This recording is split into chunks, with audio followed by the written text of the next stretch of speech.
교회 교육이, 교회 학교가 부흥할 수 있습니까? 저는 단 한마디로 이렇게 대답합니다. 세상이 절대로 줄 수 없는 것을 교회가 주면 된다. 그 세상이 죽었다 깨어나도 줄 수 없는 두 가지가 있는데, 첫째는 복음이고 두 번째는 하나님의 사랑입니다. 한국 교회가 이렇게 힘들어지고 어려워지게 된 그 두 가지 이유를 든다면, 첫째는 복음을 상실했고 두 번째는 다음 세대에게 신앙을 전수하는 일에 실패. 가정 안에서도 마찬가지예요. 눈물을 많이 흘리는 부모를 통해서 아이들이 변화됩니다. 교회도 마찬가지예요. 진정성을 가지고 아이들을 위해서 기도하고 그 아이들을 위해서 격려하고 축복하는 교사들을 통해서 아이들이 복음 안에서 이렇게 건강하게 자라가게 될 줄로. 그런 아이들은요, 그런 경험을 딱 교회에서 하잖아요. 진짜 복음을 만나고 율법적인 교육 말고요, 그 은혜에 사무친 그런 만남 터치를 한 번만 경험하면 등 떠밀어도 아이들이 교회 밖으로 나갈까요, 안 나갈까요? 안 나가죠.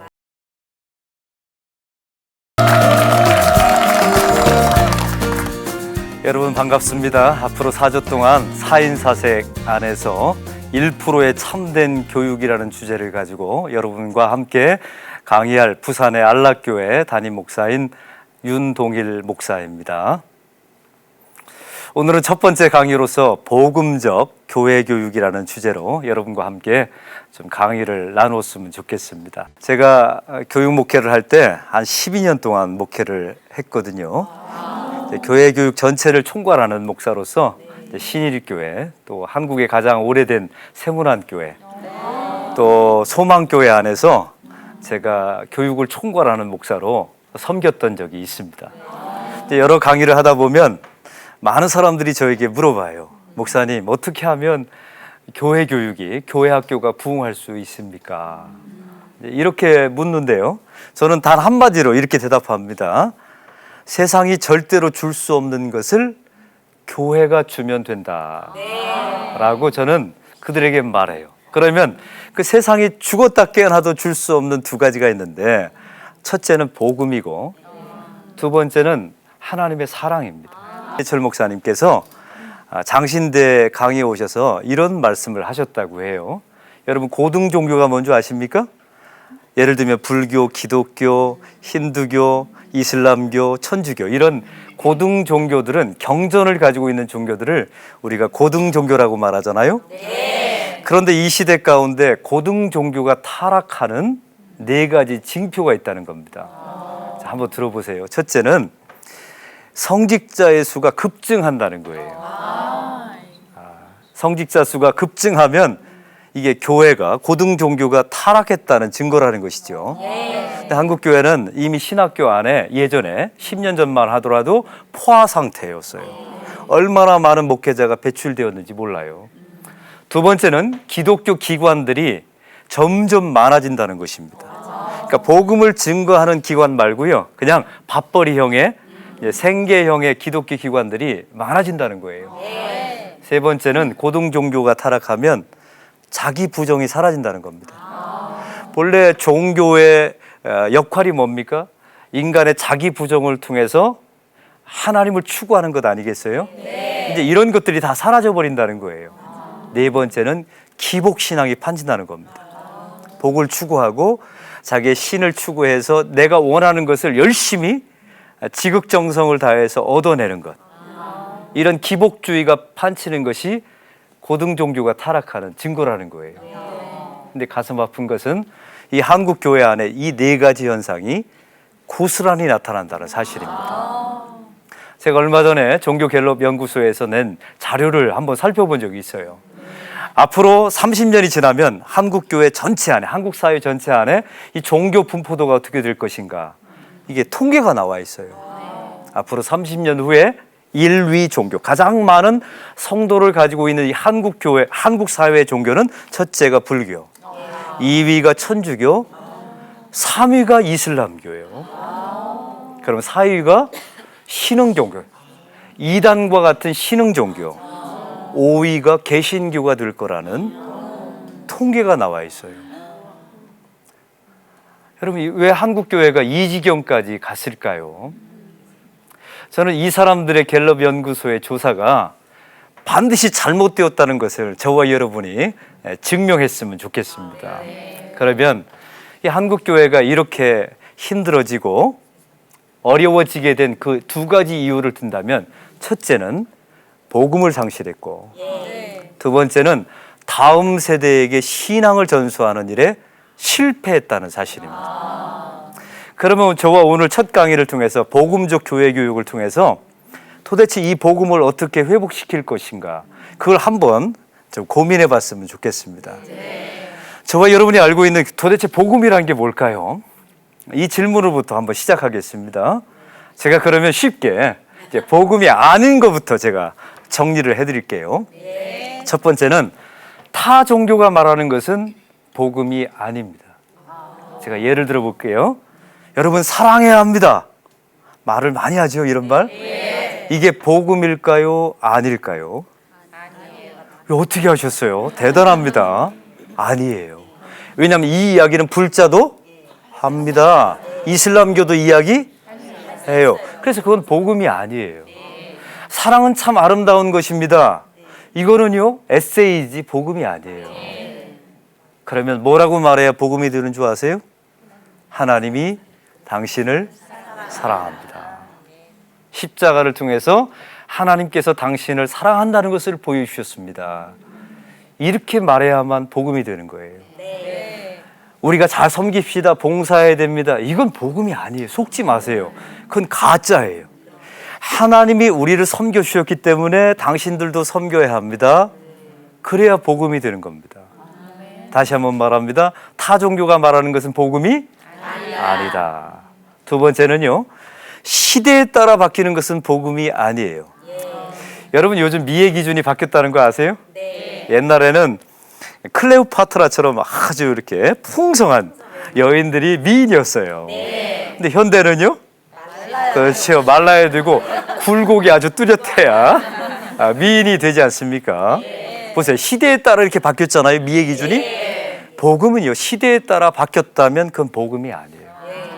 세 번째는 사람에 따라 바뀌는 것은 복음이 아닙니다. 예를 들면 삼성의 회장님이신 이건희 회장님에게 요즘 힘들다면서요, 아프시다면서요. 제가 찾아가서 이랬다고 합시다. 예수 믿으면 당신 부자 됩니다 라고 말하면 그 사람에게 감동이 될까요? 안 될까요? 안 되죠. 이미 부자인데요. 여기 건강한 청년에게 찾아가서 예수 믿으면 건강해집니다 라고 말하면 감동이 될까요? 안 되죠. 이미 건강한데요. 그런데 건강한 사람이든 연약한 사람이든 부자든 가난한 사람이든 가서 동일하게 말할 수 있는 것만이 복음인데, 그게 뭐냐면 첫 마디가 당신은 죄인입니다. 당신은 구원받아야 합니다. 당신은 하나님 앞에 거듭나야 합니다.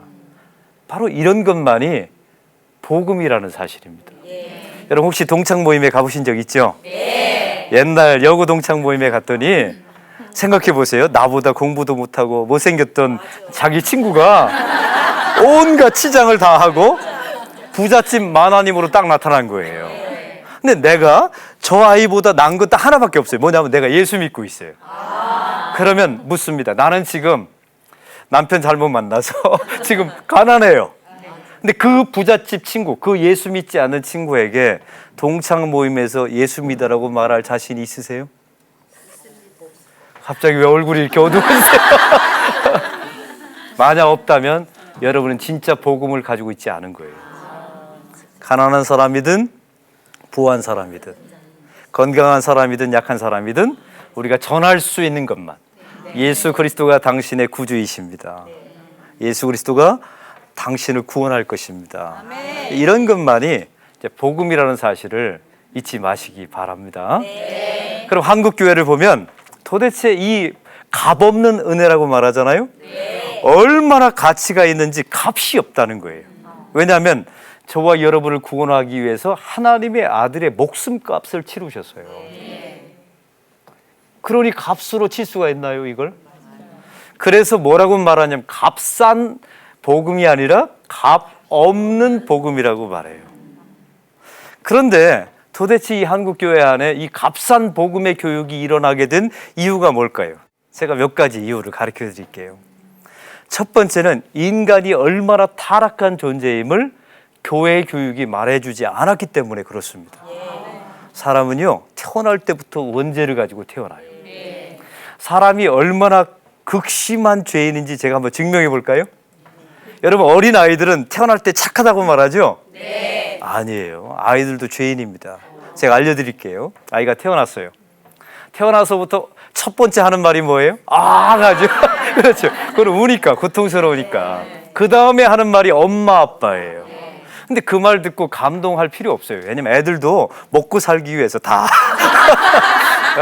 무슨 말을 해야 엄마 아빠가 감동하고 젖이 나오는지 알거든요. 그 다음이 중요해요. 엄마 아빠 다음에 가장 먼저 하는 말이 맘마겠죠? 그 다음 말을 보세요. 그 다음 배우는 말 잘 들어보세요. 싫어, 안 돼, 내 거야. 또 김동호 목사님이 그러더라고요. 1,000원만. 이 순서대로 배운다는 거예요. 근데 여러분에게 한번 물어볼게요. 여기에 누군가를 위하는 단어가 있어요, 없어요?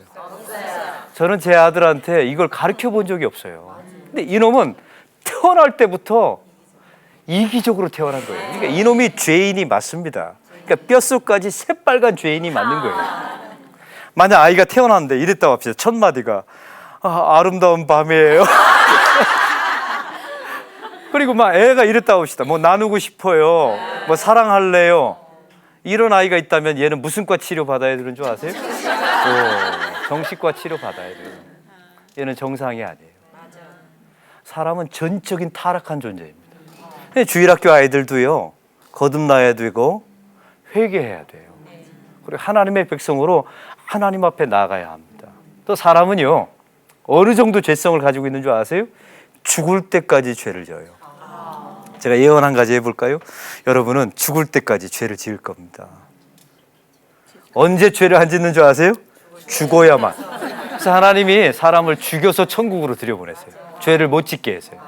이제 왜 죽는지 아시겠죠? 네. 사람은 그런 존재예요. 태어나서 죄를 짓고 또 짓고 회개하고 또 짓고. 성경에 뭐라고 말했냐면 개가 토해낸 것을 다시 주워 먹는 일을 사람이 한다는 거예요. 하나님, 저 잘못했어요, 회개할게요 라고 말해놓고 그걸 또 해요. 보세요. 사람이 이런 죄성을 가지고 있어요. 또 한 가지, 사람은요, 얼마나 죄에 관성이 있는지 의로운 일은 중독이 안 돼요. 그러나 악한 일은 한 번만 해도 중독이 돼요. 제가 예를 들어 볼게요. 여러분, 술, 담배 한 번만 해도 중독이 돼요. 마약 한 번만 해도 중독이 됩니다. 성 한 번만 해도 중독이 돼요. 이상하죠? 내 몸에 안 좋고 가정에 안 좋은 것은 한 번만 해도 중독이 되는데, 여러분, 이 자리에 11조에 중독된 분 계세요? 새벽기도 중독된 분 없죠? 누가 우리를 이렇게 만들어 놨을까요? 내 몸에 좋고 내 가정에 이로운 것은 아무리 해도 중독이 안 되는데, 내 가정에 안 좋고 내 몸에 영혼에 안 좋은 일은 한 번만 해도 중독이 되는 거예요. 이게 사탄과 죄가 우리를 이렇게 만들어 놓은 거예요. 그래서 한국 교회는, 교회 학교는 인간이 얼마나 타락한 존재인가를 아주 노골적으로 폭로시켜야 돼요. 우리가 얼마나 하나님 앞에 하나님의 자비하심이 필요한 죄인인가를 여러분 스스로 알아가셔야 합니다. 두 번째는, 왜 교회 교육이, 한국 교회 복음이 이렇게 값싼 복음이 됐냐면, 우리가 죄인이잖아요. 그러면 시시각각 다가오는 하나님의 진노와 심판에 대한 엄중한 경고가 없었던 거예요. 생각해 보세요. 죄를 지었고 타락했는데 이대로 끝낼 수 있나요? 그렇죠. 엄중한 하나님의 공의의 하나님이시기 때문에 진노가 있어요. 이대로 끝날 수가 없어요. 제가 임종 예배를 많이 드리는데 가보면요, 예수 믿지 않는 사람들이 마지막에 벌벌 떨어요. 왜 떠는 줄 아세요? 지은 죄가 있으니까. 그리고 이대로 끝낼 수 없다는 걸 알아요. 그래서 죽음 이후의 세상에 굉장히 두려워합니다. 왠 줄 아세요? 영적 존재이기 때문에 그래요. 보세요. 바로 이와 같이 엄중한 하나님의 심판이 있다는 것을 우리는 잊지 말아야 합니다. 그리고 세 번째, 값싼 은혜가, 값싼 복음이 정말 값 없는 복음이 되려면 내 행위에 대해서 자랑하지 말아야 돼요. 내 행위가 구원에 어떤 영향력도 끼치지 못하였음을 날마다 고백하고 인식하셔야 돼요. 그러면 우리는요, 전적인 십자가의 은혜를 알고, 그리고 모든 영광을 누구에게? 하나님께 올려드리게 됩니다. 한국 교회 안에 가장 큰 문제가 있었어요. 교회 학교 안에 이런 도덕적인 교육이 많았던 거예요. 그리고 값싼 복음에 대한 내용, 또 한 가지요, 율법적인 교육이 많았던 거예요. 여러분 보세요. 성경에 보면 하라 하지 말라 이런 내용 많이 나와 있죠? 여러분에게 물어볼게요. 그것대로 다 지킨 분이 있어요, 없어요? 없죠. 교회 학교에서요, 선생님들이 하나님이 이건 하랍니다, 하지 말랍니다 가르쳐 놓으면요, 애들이 그런데요, 자기도 못하면서. 그러니까 사람들 안에 이게 죄책감만 남는 거예요. 그래서 이걸 은혜적인 교육으로 바꾸려면 성경 안에 하나님이 어떤 분이신가를 분명하게 보여주셔야 돼요. 예를 들면 하나님이 천지를 창조하셨어요, 이런 내용이 창세기 1장 1절에 나와 있죠? 그러면 교회에서 도덕적인 교육을 했다고 합시다. 그럼 이렇게 말해요. 하나님이 천지를 아름답게 창조했으니까 너희들은 공해품을 통해서 공해를 일으켜서 자연을 파괴하면 안 됩니다 라고 말하는 분들이 계세요. 이건 복음이 아니에요. 이걸 율법적인 교육이라고 말하죠. 이렇게 말하지 않고 이랬다면 어떨까요? 한번 생각해 보세요. 하나님이 세상을 아주 완벽하게 가장 아름답게 창조하셨어요, 여러분을 위해서. 그리고 하나님께서 말씀하셨어요. 이거 다 너가죠. 그게 창세기 1장의 내용이잖아요. 뒤에 분이 말씀하셨죠. 얼마나 좋아요. 성경에 보니까 이런 내용이 있어요. 살인하지 말라. 이런 말씀이 나와 있죠. 그래놓고 그 다음 절이 뭐라고 말하냐면 형제에 대해서 라가라, 바보라고 말하면 살인죄다 라고 말하죠. 그러니까 교회 학교에 이런 말씀을 들으러 왔다가 애들이 갑자기 형제에 대해서 바보라고 말하면 뭐라고요? 그러니까 애들이 걸어 들어왔다 죽어서 나가요. 그러니까 죄책감만 남는 거죠. 이게 얼마나 교회 교육에 문제가 있는 거예요. 만약 이랬다고 합시다. 이 지구상에 저하고 두 분만 살아요. 둘만 사는 겁니다. 그런데 하나님께서 살인하지 말라고 하셨어요. 근데 옆에 계신 분이 그걸 지켰어요. 그럼 누가 살아남을 가능성이 많아요? 제가요. 이 말은 이런 말씀이에요. 살인하지 말라가 아니라 나는 너의 생명을 지키길 원한다. 느낌이 다르죠? 보세요. 이게 복음인 거예요. 간음하지 말라. 성경에 보니까 그것만 나와 있는 게 아니에요. 여자를 보고 음심을 품으면 다 간음했다고 나와요. 여러분 요즘 아이들이요, 청소년 아이들이 이게 세상이 얼마나 죄를 짓게 만드는 줄 아세요? 젊은 애들이 밤새워서 너무너무 가난해서 옷이 하나도 없는 자매님을 밤새 묵상해요. 포르노를 밤새 큐티하고 교회에 와요. 그러니 죄책감이 얼마나 심하겠어요. 근데 교회에 왔더니 설교가 뭔지 아세요? 간음하지 말라. 여자를 보고 음욕을 품으면 다 간음했다 하니까 애가 좀 회개하고 은혜 받으려고 왔다가 관에 실려서 나가. 이게 기가 막힌 내용이죠. 근데 세상에 이렇게 두 가정만 있었다고 합시다. 세상에 딱 두 가정이 있어요. 근데 한 가정이 간음하지 말라는 계명을 지켰어요. 그럼 이 가정은 보호받을 가능성이 많죠. 이 계명은 이런 계명이에요. 나는 너의 가정을 지키길 원한다. 느낌이 전혀 다르죠. 하라 하지 말라 이런 율법적인 교육을 교회 교육은 반드시 벗어나셔야 합니다. 그래서 그 대신 성경에 하나님은 어떤 분이신가, 도대체 이 부분에 하나님이 우리를 사랑한다고 어떻게 써 있는가, 그런 걸 다 캐내시면 돼요. 그래서 그걸 누리시면 돼요. 그래서 여러분은 우리가 교회 학교에서도 마찬가지예요. 우리가 몰라서 못 사는 게 아니에요. 사람은요, 가르친다고 살아내는 게 아닙니다. 그렇게 생각하는 사람들은 자꾸만 많이 가르치려 들려고 해요. 그러나 사람은 몰라서 못 사는 게 아니라 살 힘이 없어서 못 사는 거예요. 그러면 그 살 힘이 뭐가 줄까요? 바로 사랑과 은혜가 주는 거예요.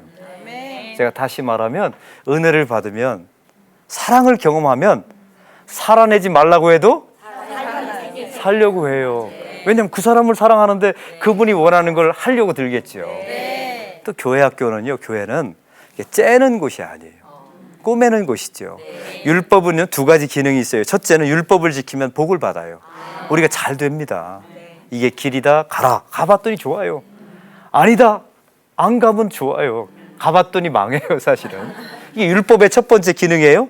두 번째는 율법을 지키면요, 마지막 결론을 내려요. 하나님, 저는 다 지킬 수 없습니다. 그러므로 나는 죄인입니다. 율법은 여기까지인 거예요. 그러니까 율법은 우리를 확 잽니다. 내 안에 이렇게 골마 터진 부분이 있다. 너는 이런 죄인이다. 너는 무가치한 존재이다. 너는 하나님의 영이 빠져나가면 너는 철저하게 하나님 앞에 타락한 존재이다. 먼지 같은 존재이다. 이걸 율법이 말해주는 거예요. 그리고 거기서 율법은 딱 끝내요. 쬐으니까. 그럼 꼬매는 건 누가 하냐면 예수 그리스도가 하시는 거예요. 그분의 십자가를 통해서 우리에게 대속의 은혜, 또 희생 제물을 통해서 그분의 권리 포기, 그분의 자기 희생을 통해서 우리에게 새로운 생명을 주신 거예요. 그래서 교회 학교는요, 교회 사역은 째는 사역이 아니에요. 왜냐하면 성도들을 보면 세상에서 갈기갈기 찢겨서 교회에 옵니다. 이리 치이고 저리 치이고, 이리 상처받고 저리 상처받고. 우리 교인들도 마찬가지예요. 이 자살하기 직전에 교인들이 와요. 그런데 그분들한테 또 뭐라고 정죄할까요? 당신은 뭐가 문제 있다고 말할까요? 이미 다 알고 왔는데요. 그 대신 꼬매주면 돼요. 그들을 눈물로 사랑으로 하나 한 땀 한 땀 꼬매주면 그들이 복음 안에서, 교회 학교 아이들이, 자녀들이 복음 안에서 잘 자라게 될 줄로 믿습니다. 그래서 제가 여러분에게 부탁드려요. 우리가 째는 사역은 이제 그만하지 말고 꼬매는 사역을 잘 합시다.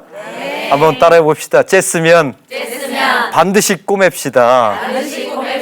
꼬매지 못할 거면 아예 째지 맙시다. 그런데 보면요, 요즘 부모님들이 입 바른 소리를 많이 해요. 그런데 애들이, 여러분에게 물어볼게요. 입 바른 소리 많이 한다고 애들이 바뀌던가요? 아니요. 변화되던가요? 변화되지 않지요. 근데 그 사람, 자녀들이 꼭 뭐라고 말하냐면, 또 제가 아는 목사님이 그러더라고요. 엄마는 말은 옳은데 기분 나쁘게 말해. 말은 맞는데 기분 나쁘게 말한다. 그런데 교회에서 우리가 그 옳은 말을 기분 나쁘게 말할 필요가 뭐가 있어요? 그래서 교회에서는 눈물로 말하는 거예요. 그리고 되도록 말을 하지 않는 게 좋아요. 왜냐하면 진짜 사랑과 은혜는 전달되게 돼 있어요. 왜냐하면 우리가 이게 영물이거든요. 하나님의 영적인 존재이기 때문에 진정성을 가지고 그들을 사랑하잖아요. 전달될까요? 안 될까요? 반드시 됩니다. 그걸 믿으셔야 돼요. 그래서 이 한국교회 교육은 다시 복음으로 돌아가셔야 합니다. 십자가의 진짜 복음, 은혜의 진짜 복음, 도덕 말고요. 뭐 착하게 삽시다, 누군가를 섬깁시다, 사랑해야 됩니다, 이런 도덕적인 교육 말고 하나님이 당신을 사랑하십니다. 그리고 우리는 전적으로 타락한 존재입니다. 그리고 시시각각 다가오는 하나님의 엄중한 진노와 심판이 있습니다. 그리고 나의 행위가 하나님의 구원에 어떤 영향도 끼치지 못했습니다. 그리고 나는 자랑할 거리가 아무것도 없습니다. 이 모든 것은 다 하나님의 은혜입니다. 이 모든 영광을 하나님께 올려드립니다. 그리고 율법의 기능을 인정하세요. 죄를 지적하면 거기까지요. 그 다음에는 하나님의 사랑과 은혜로 구원받고 치유받고 그리고 꼬매고. 가정 안에서도 마찬가지예요. 교회 안에서도 눈물을 많이 흘리는 부모를 통해서 아이들이 변화됩니다. 교회도 마찬가지예요. 진정성을 가지고 아이들을 위해서 기도하고 그 아이들을 위해서 격려하고 축복하는 교사들을 통해서 아이들이 복음 안에서 이렇게 건강하게 자라가게 될 줄로 믿습니다. 그런 아이들은요, 그런 경험을 딱 교회에서 하잖아요. 진짜 복음을 만나고 율법적인 교육 말고요, 그 은혜에 사무친 그런 만남, 터치를 한 번만 경험하면 등 떠밀어도 아이들이 교회 밖으로 나갈까요? 안 나갈까요? 안 나가요. 안 나가죠. 왜? 여기가 좋은데요. 우리 아이들은 집 나가 봤거든요. 세상은 우리 아이들 사랑하지 않아요. 이용해 먹죠. 그걸 다 알아요. 그래서 아무 무조건 없이 사랑하고 용납하고 받아들여주는 이 복음적 교회 교육, 교회 안에 아이들이 남아있게 될 것입니다. 오늘 강의는 여기까지고요. 다음 주에는 이제 세계관과 가치관 싸움에서, 이 전쟁에서 우리가 어떻게 승리할 것인가, 이 부분을 나누었으면 좋겠습니다. 여러분 감사합니다.